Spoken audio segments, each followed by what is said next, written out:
an example of how like old ideals carry through time. The way that dictators take over countries, they use laws. They don't do it through like Hitler used law. He played it perfectly. Parliamentary process in order to become chancellor. All of a sudden, he was the head muckety muck. Yeah, so was handed to him. So he changed laws arbitrary. Like he changed laws because he was able to. He had large powers, so he just said, "Okay, everybody, turn in your weapons." You disarm. That's the two things you do when you take over a country as a dictator is you shut people up and you take away their weapons. Right. Everybody has to bring. If you're found with a gun, you go to jail. That's a new law. We just made it up.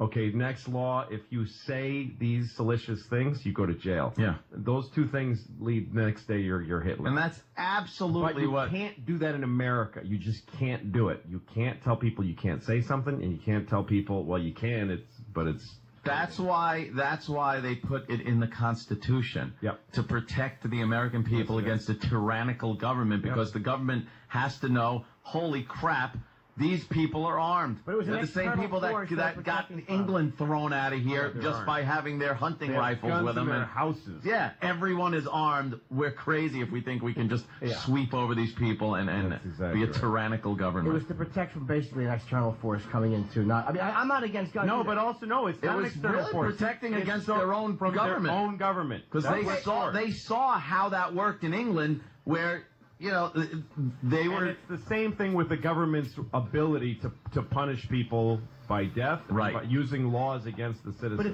if you have guns to protect yourself from your own government, why all of a sudden can't you change the laws?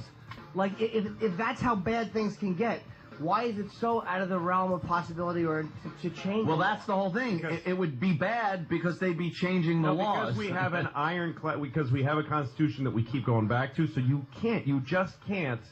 As a new leader, say, okay, no more guns. You just can't do it, and you can't say, okay, you can't say these things because the Constitution is so bedrock. But you know what? That's why when things change, you don't want to. It's overrated. I don't think so. It really is when you look at it. I mean, a lot of it was great. Yeah. But some of it might be a bit outdated. It was written by a bunch of guys protecting their own interest at that time. I think fundamentally it's pretty good. Yeah, I agree. It's worth defending. Yeah, to a certain point, but from decade to decade, it holds up better than somebody with a fiery speech ability to just change stuff. Sorry, that music means I got to shut it up, right? Well, it's all right. Look, I'm a loudmouth. I'm boring. A loudmouth. No, you're a loudmouth. Not at all. That's a good set, and we should continue with that discussion down the road. Absolutely. Yeah, but I can't even get. I really am not against guns.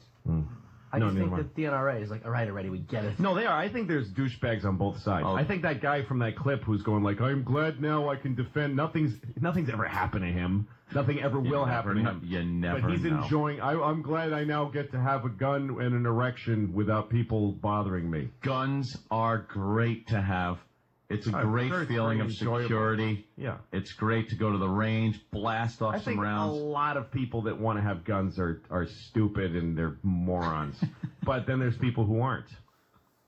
Guess which one you are. I'm still trying to figure that one out.